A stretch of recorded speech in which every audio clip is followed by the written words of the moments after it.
no capítulo 24 do livro de Êxodo. Êxodo, capítulo 24.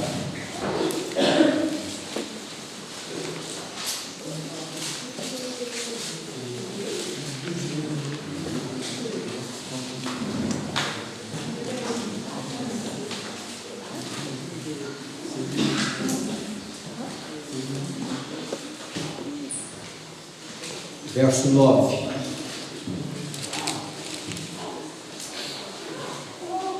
E subiram Moisés e Arão, e Nadab e Abiú, e 70 dos anciãos de Israel,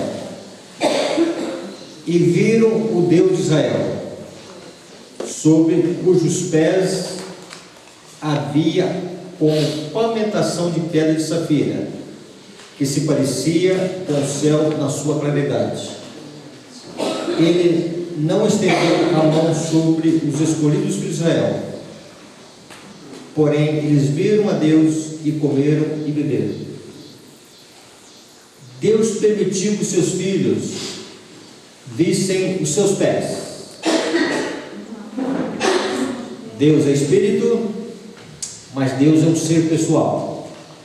Nós fomos criados à imagem e semelhança de Deus. Nessa imagem e semelhança de Deus, nós temos traços do caráter de Deus e nós temos traços da fisionomia de Deus. E aqui é apresentado para nós os pés de Deus.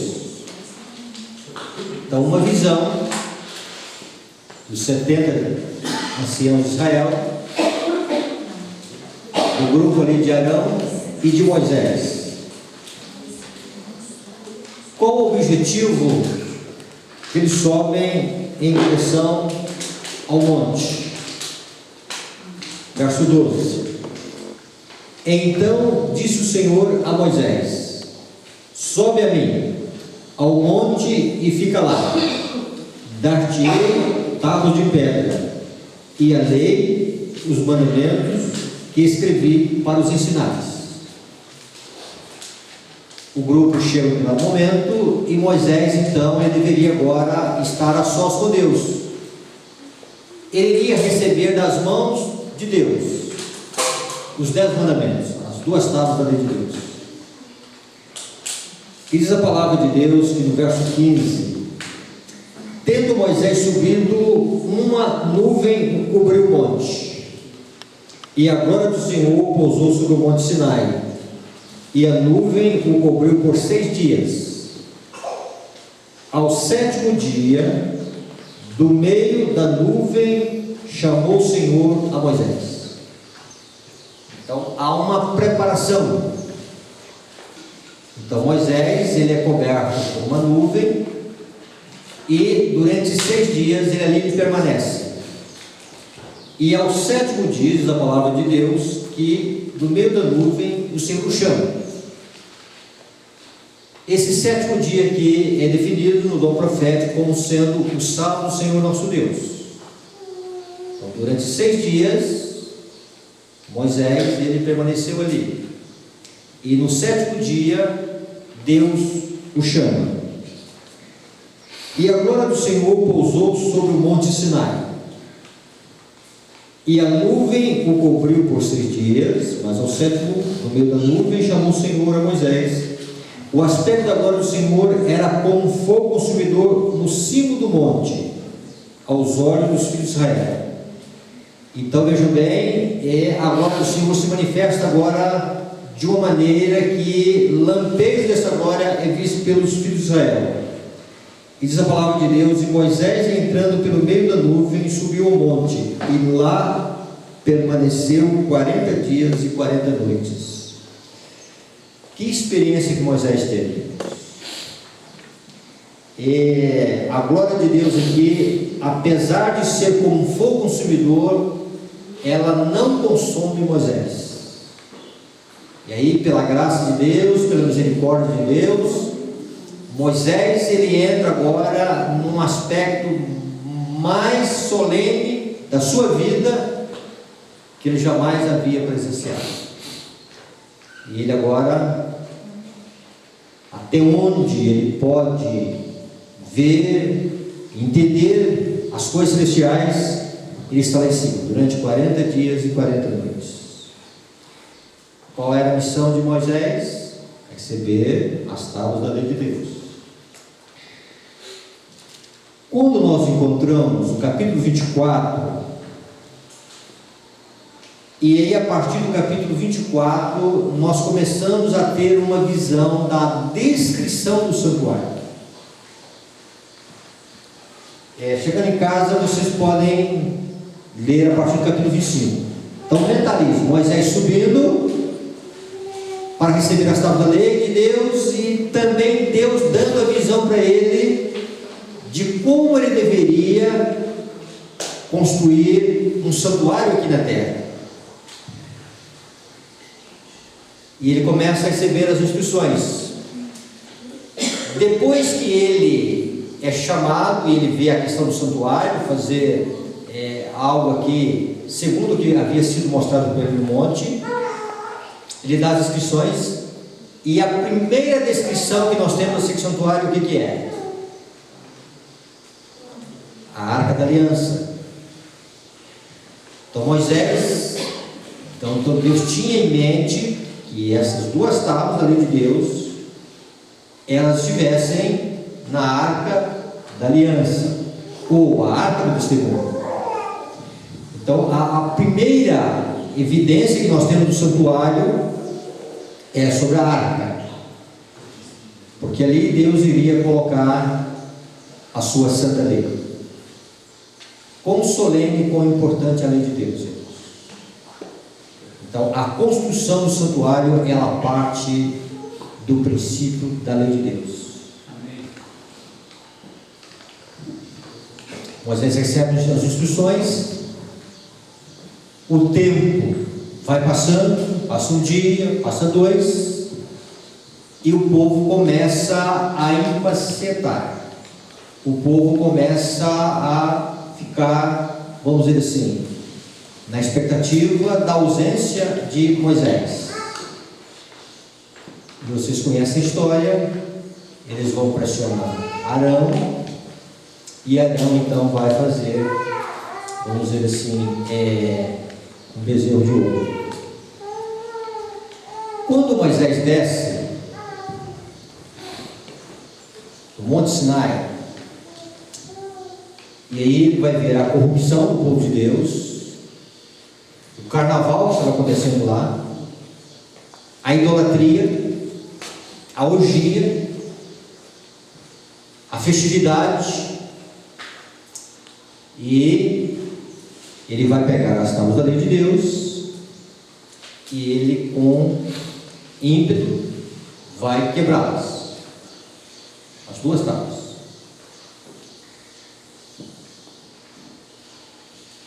Nós encontramos uma frase que foi muito divulgada aqui, o rosto de Deus, ou melhor, perdão, o rosto do Filho de Deus no momento final, brilhando, resplandecendo com a glória de Deus. Depois desse relato, nós encontramos que essas duas tábuas que foram quebradas, Moisés vai receber novamente uma convocação. Êxodo, capítulo 34.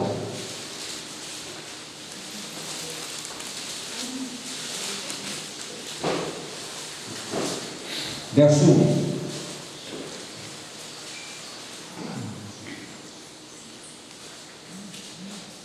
Então disse o Senhor a Moisés: lavra duas tábuas de pedra, como as primeiras. Eu escreverei nelas as mesmas palavras que estavam nas primeiras tábuas que quebraste. Moisés somente prepara as tábuas. Ele vai pegar lá pedra, vai lapidar essas pedras e vai levá-las para que Deus fosse o escritor. E nós encontramos que quando Moisés sobe, e agora ele vai descer, no verso 29. Quando desceu Moisés do monte Sinai, tendo nas mãos as 2 tábuas do testemunho, sim, quando desceu do monte, não sabia Moisés que a pele do seu rosto resplandecia, depois de haver Deus falado com ele. Então nós encontramos Moisés, na primeira vez, ele vai passar 40 dias e 40 noites, e vai receber das mãos do Senhor as tábuas originais da lei de Deus, melhor dizendo, uma cópia daquilo que Deus tem no santuário celestial.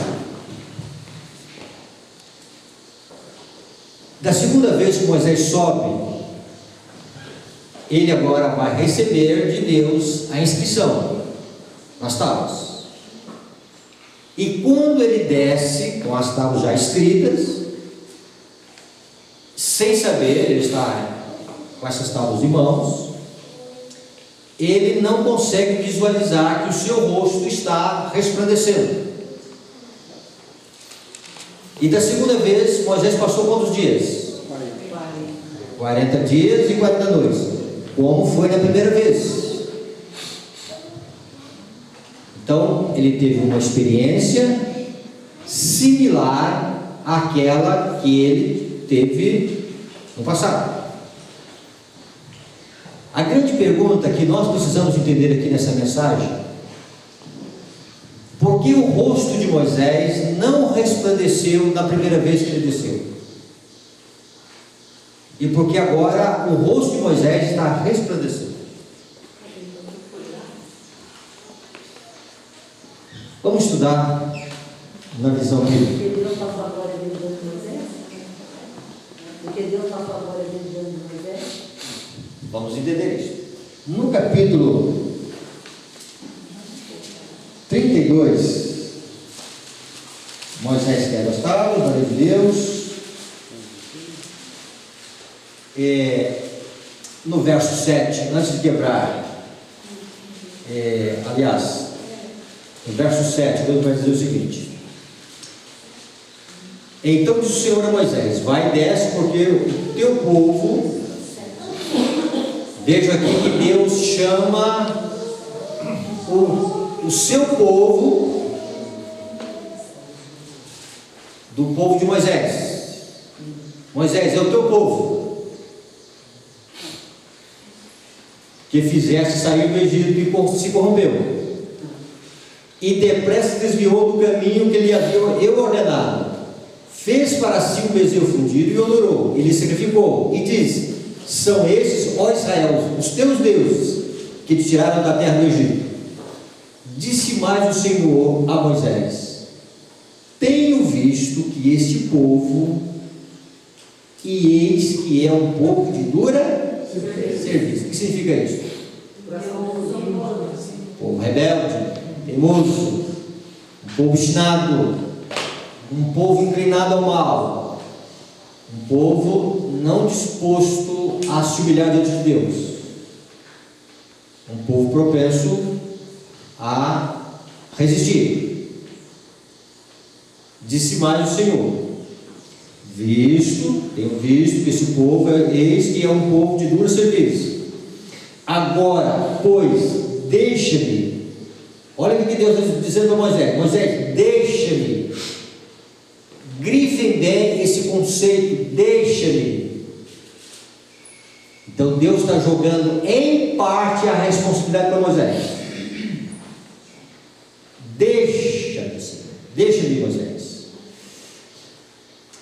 para que eu acenda contra eles o meu furor, a minha ira, e eu os consuma.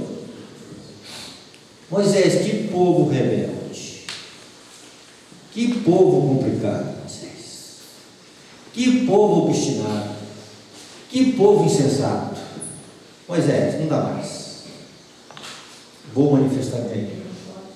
Você deixa, Moisés, para que eu os consuma, e comece de ti, Moisés, fazendo de ti uma grande nação. Irmãos, que tentação e que provação, melhor, que provação veio sobre Moisés. Moisés poderia ter dito: olha, esse povo já deu um trabalhinho danado. Realmente o Senhor tem razão. Vamos começar uma nova nação. É aqui que entra o personagem chamado Moisés.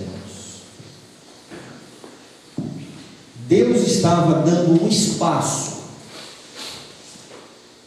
para que Moisés ele manifestasse a sua reação diante da proposta de Deus. E qual vai ser a atitude de Moisés? Verso 11. Porém Moisés suplicou ao Senhor seu Deus e disse: por que se acende, Senhor, a tua ira com o teu povo, para que tirasse da terra do Egito com grande fortaleza e poderosa mão? Porque hão de dizer os egípcios: com maus intentos os tirou, para matá-los nos montes e para consumi-los da face da terra. Torna-te do furor da tua ira e arrepende deste mal com o teu povo. Moisés suplicando que Deus se arrependa. Ou seja, Senhor, mude o teu propósito com esse povo. Mude, Senhor, o que o Senhor tem em mente em relação ao teu povo. E diz aqui, irmãos, e ele continua dizendo, para que Deus possa lembrar da promessa que foi revelada lá a Abraão, da posteridade, das riquezas que Deus havia prometido ao seu povo, a descendência que Deus havia colocado em relação ao seu povo. E o verso 14: então se arrependeu o Senhor do mal que dissera havia fazer ao povo. Ou seja, Deus mudou o rumo das coisas.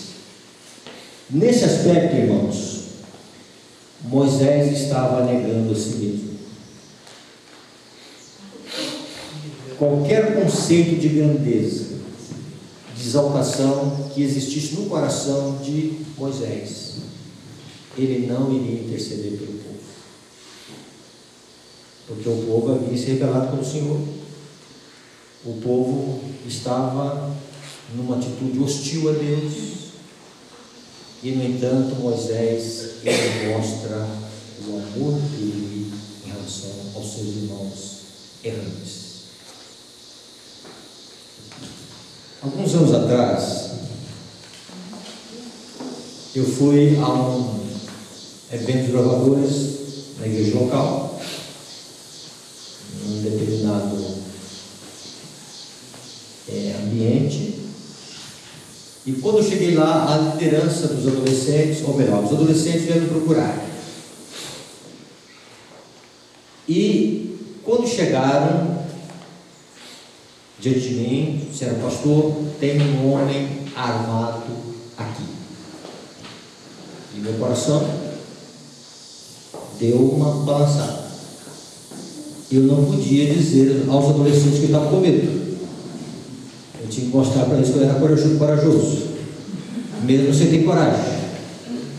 Às vezes o pastor entra numa situação que, por mais que ele tenha medo, ele tem que mostrar que ele é super-homem. Mesmo dizendo: olha, se tiver outro para ir, vai no meu lugar.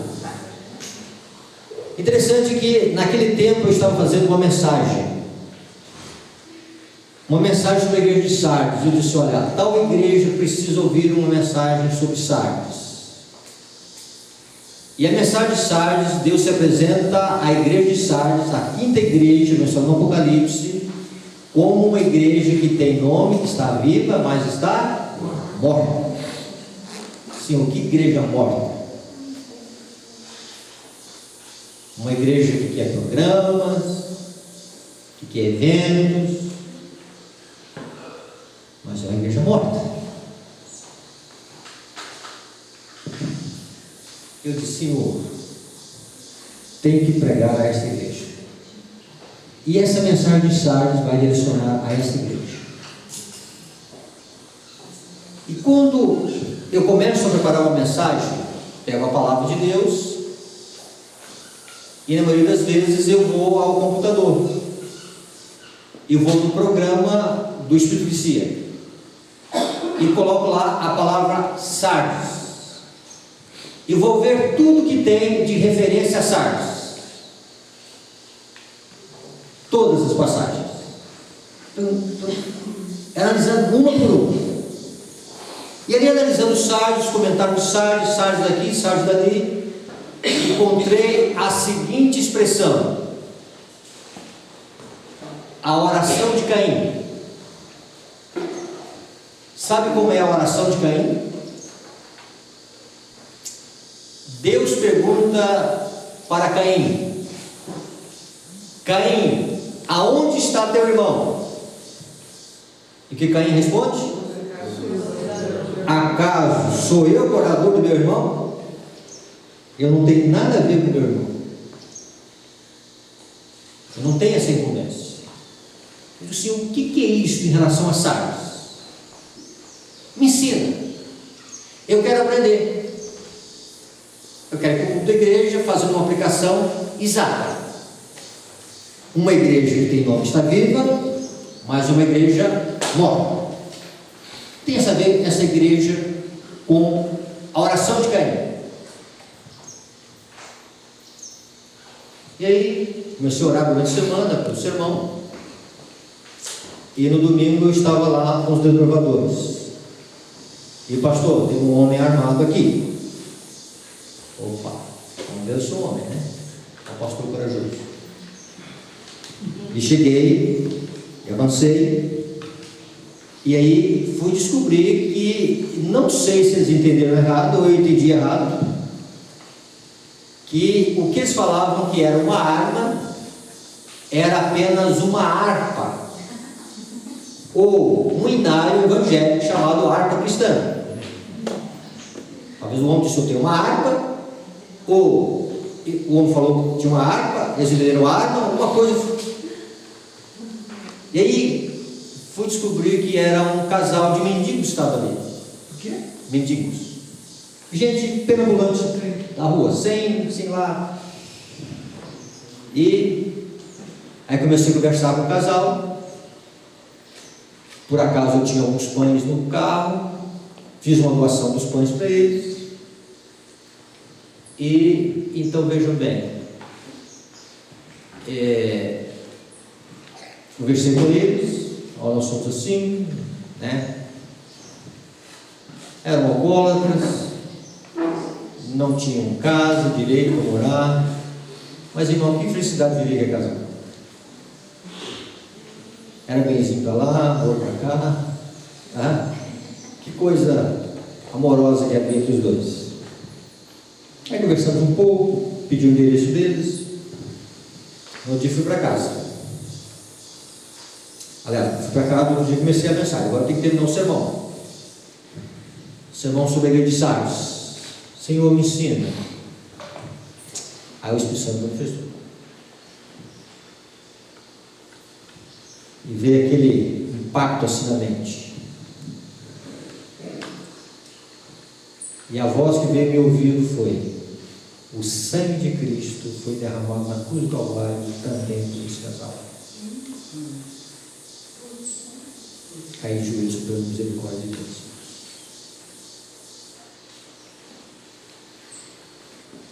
Deus ama, irmãos,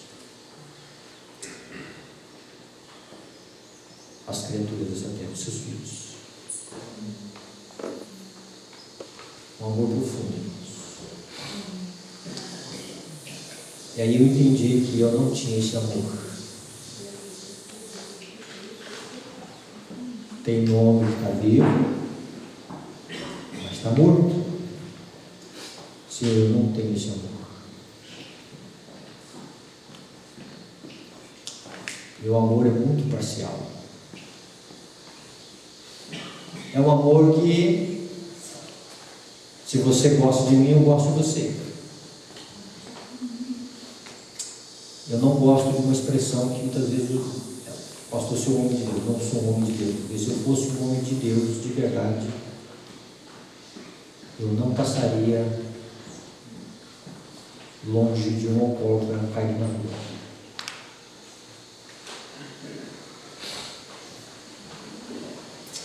Estão entendendo a religião que Jesus quer que a gente viva, irmãos? Quando Moisés está intercedendo, Moisés está intercedendo por um povo rebelde,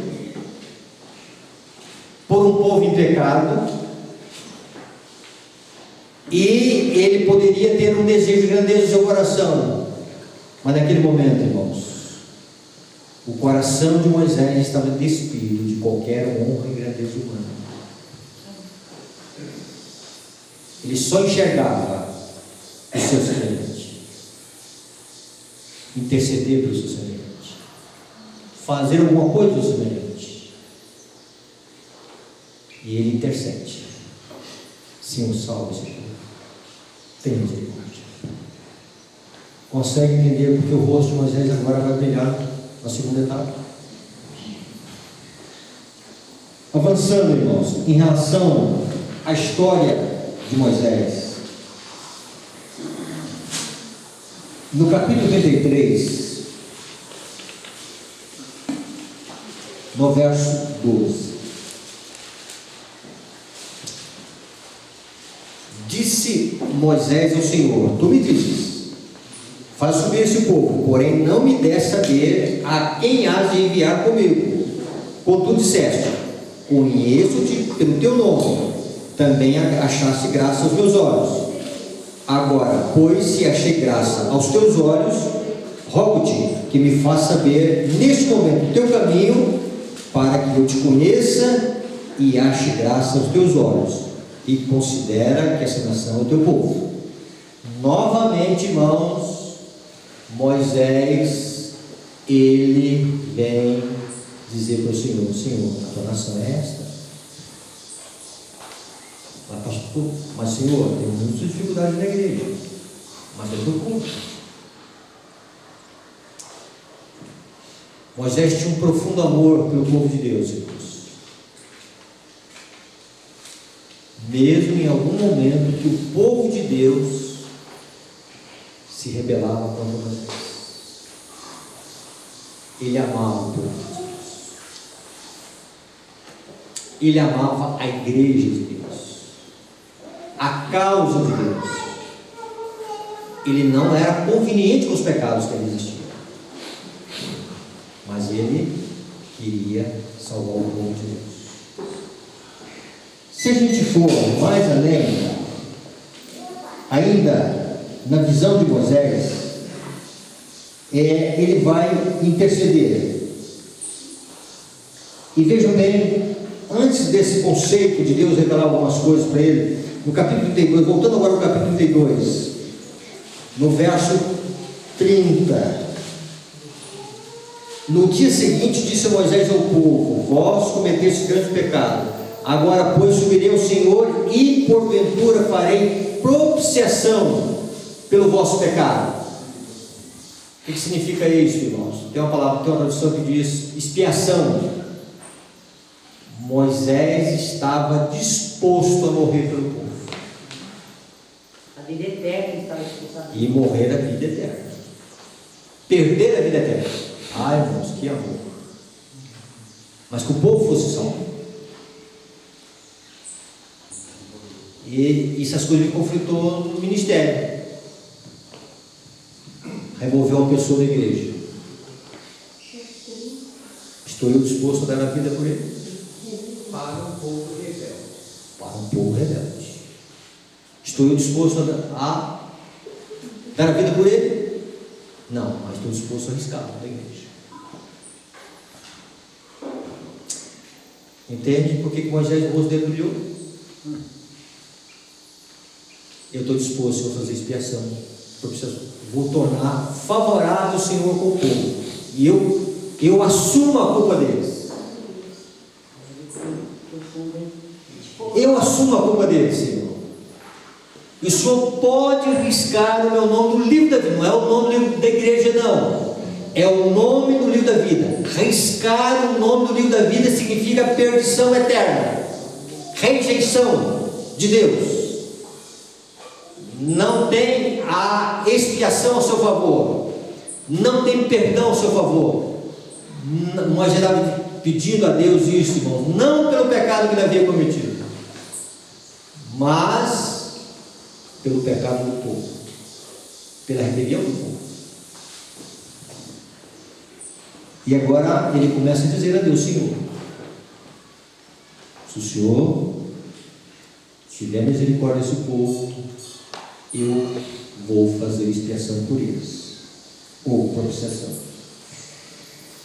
E ele vai dizer, verso 31, tornou Moisés, e o Senhor lhe disse: ora, o povo cometeu grande pecado, fazendo para si Deus de ouro. Agora, pois, perdoa-lhe o pecado, ou se não, risca-me, peço-te, do livro que escreveste. Então disse o Senhor a Moisés: riscarei no meu livro, o livro da vida. E Deus chama o livro da vida aqui como o livro de Deus. É o livro de Deus. O que está escrito nele é o nome do Espírito de Deus. Mas é chamado no Apocalipse o livro da vida do Cordeiro, porque é o Cordeiro que foi morto para que nós possamos ter vida, irmãos.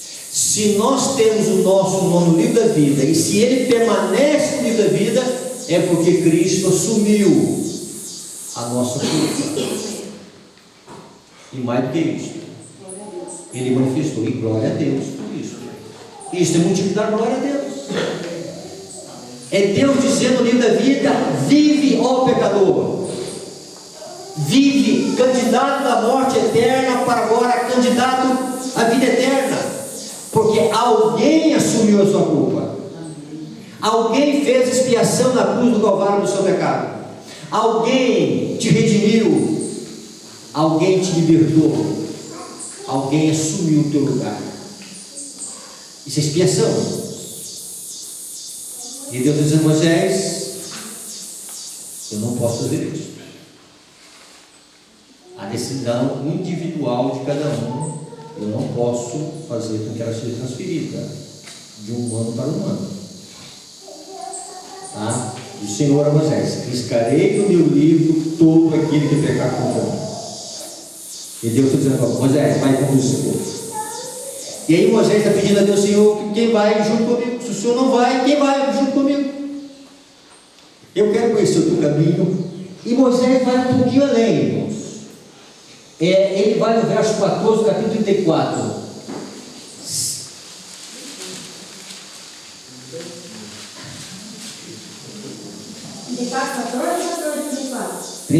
Perdão, 33, 14.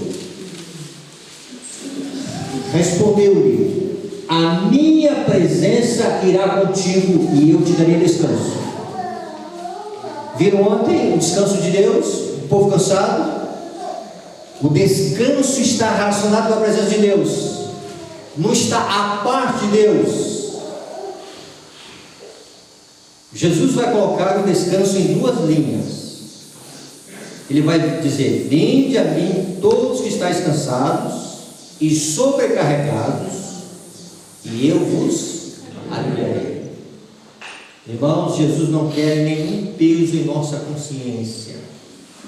Se houver porventura aqui alguém nesta manhã com alguma coisa atormentando a sua consciência, vá ao consultório divino e diga: Senhor, tira as feridas do meu coração, tira as frustrações da minha vida, tira os desencontros da minha vida, tira, Senhor, as minhas dificuldades do passado, tira, Senhor, as turbulências do meu lar, tira, Senhor, as decisões erradas que eu fiz na vida, tira, Senhor, o peso de tudo aquilo que me oprime. E se tem uma coisa, irmãos, que Deus não quer deixar para amanhã, é tirar fardos da nossa consciência. Amém. Ele é o portador de fardos, Ele assume a nossa culpa, Ele é o varão de dores, Ele entende enfermidade de almas. Jesus sabe o que dói na nossa alma, Ele sabe de tudo a nosso respeito, irmãos. Entremos na terapia do consultório divino, e o Espírito Santo deu o poder, a graça de Deus para suavizar, para aliviar, e encontrarei alívio para vossas almas. Não coloque a sua confiança no homem. O homem não tem esse poder de aliviar fardos. Está entendendo? É Cristo que é o portador de fardos. Mas Jesus está dizendo: mas vinde a mim todos que estáis cansados e eu vos abreviarei. Entrai na minha escola, aprendei de mim, aprendei mansidão, aprendei humildade, e se nós tomarmos o seu jugo, o seu fardo é leve, a obediência que ele pede de nós não é pesada, ele dá condições para que nós possamos obedecer a Deus.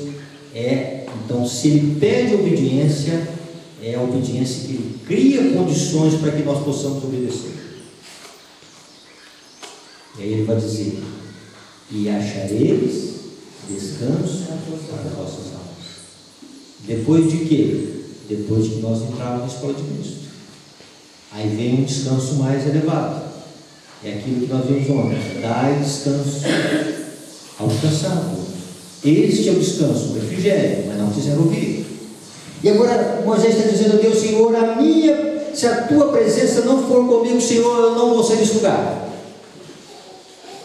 Ele entendeu a presença real de Deus, porque se a presença real de Deus não estivesse em sua vida, ele não iria alcançar os objetivos que Deus tinha em mente.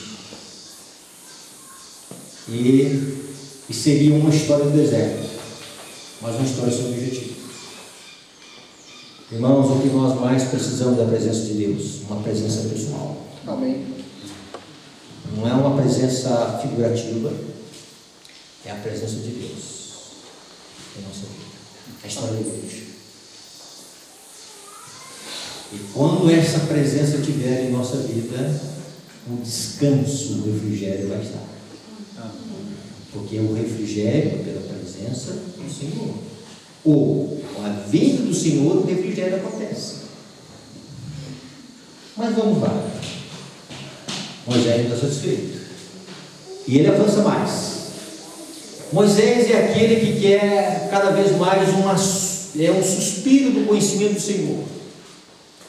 Então vejam bem, ele viu os pés do Senhor, ele esteve envolvido 6 dias num preparo especial, ele teve um sábado muito especial na vida dele, jamais visto e presenciado a sua santidade como ele teve ao entrar naquela nuvem.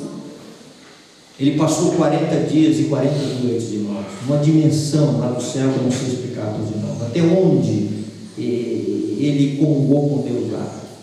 Mas foi uma coisa única, uma experiência até imortal, como Moisés. E depois nós só vamos encontrar uma experiência acima de Moisés, a experiência de Cristo no deserto, numa de 40 dias e 40 noites. Por que o rosto de Moisés não brilhou na primeira vez? E agora ele brilha. E Moisés vai dizer: Deus, eu quero ver a tua glória. Ver a tua glória. Interessante que a glória de Deus era como um fogo consumidor. Moisés teve vislumbres dessa glória de Deus mais do que qualquer mortal. E ele havia entendido que essa glória é como um fogo consumidor. Ele havia experimentado uma sensação de terror até certo ponto, quando Deus manifesta a sua glória no Sinai. Mas ele entendeu, irmãos, e ele aprendeu que Deus é bom, que Deus é um pai, que Deus ama os seus filhos e que Deus quer tornar-se conhecido. Deus quer tornar-se conhecido. Moisés não fez um pedido de curiosidade, nem uma presunção. Era alguém que estava conhecendo a Deus. É alguém que Jesus disse que a vida eterna é essa, que te conheçam a ti, o único Deus verdadeiro, e a Jesus Cristo a quem enviaste. E ele estava dizendo: eu quero mais do Senhor, eu quero mais da visão dos pés que eu havia visto, eu quero mais dessa glória que eu estou vendo. Senhor, mostra-me a tua glória, eu quero ver esse Deus como ele é. Que ousadia que Moisés.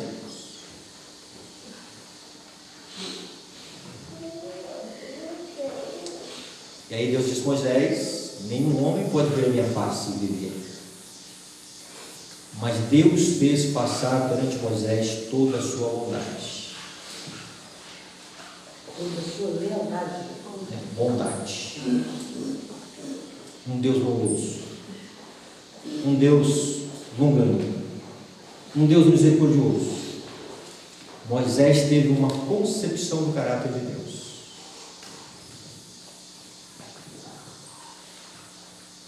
Se nós pararmos, irmãos, e admirarmos a Cristo, nós vamos ver que em Jesus Cristo há um Deus bondoso, amoroso, longânimo. E que nós vamos refletir essa glória, esse caráter. E que nós vamos ficar desejosos de querer semelhança com Jesus. O povo de Deus vai resplandecer no rosto quando o coração for desprovido de toda ambição. Quando o coração do povo de Deus estiver desprovido de toda exaltação. Quando nós estivermos vazios de nós mesmos, irmãos, e estivermos limpos e purificados pela graça de Deus, e nós tivermos uma concepção mais elevada da luz que vem de Deus, como Daniel, nós vamos pedir, Senhor, a luz que está no teu rosto brilhe sobre nós. Nós queremos suprir essa luz. Então, quando o irmão e a irmã lê que um anjo desce do céu e a terra iluminada com a glória de Deus, essa glória se manifesta no rosto dos filhos de Deus. Mas porque houve um pedido de alguém que foi cada vez mais entendendo a bondade de Deus, entendendo o caráter de Deus, entendendo o Deus Santo como Ele é, na pessoa de Cristo. E quando o povo de Deus estiver cada vez mais subindo, Senhor, que esse brilho, desse amor que é em Ti, brilhe aqui. Aí o povo de Deus vai ser com o rosto iluminado de santa consagração. Vai revelar o caráter de Deus. É isso que Deus está fazendo. Nós vemos aqui algumas coisas que nós temos que renunciar e algumas coisas que nós temos que crescer. E uma delas, crescer no conhecimento do Senhor. Crescer na busca do Senhor. Crescer na fome e sede do Senhor. Suspirar pelo Senhor, ter o desejo de ter Cristo na vida, ter o desejo, irmão, da plenitude e expressão da nossa vida, conhecer essa bondade de Deus, um Pai amoroso, um Pai que ama, um Pai que chega a amar um casal que, segundo os moldes do mundo, é apenas andarilhos e que vivem em sarjetas da vida. Mas foi por isso que Jesus morreu. Dá-me esse amor, Senhor. Dá-me essa bondade que existe para que eu ande como Jesus amou. Para que o mundo veja a Tua glória. Essa é a nossa oração do povo de Deus. Amém. Avançamos. Bondoso Pai, queremos te agradecer, Senhor, pela visão de que Moisés ele vai descer, Senhor, com a lei de Deus em suas mãos, simbolizando para nós, Senhor, a Tua lei escrita na mente e no coração, e refletindo a Tua glória, Senhor. Pai, abençoa o Teu Deus, cada coração aqui, em Cristo Jesus. Amém.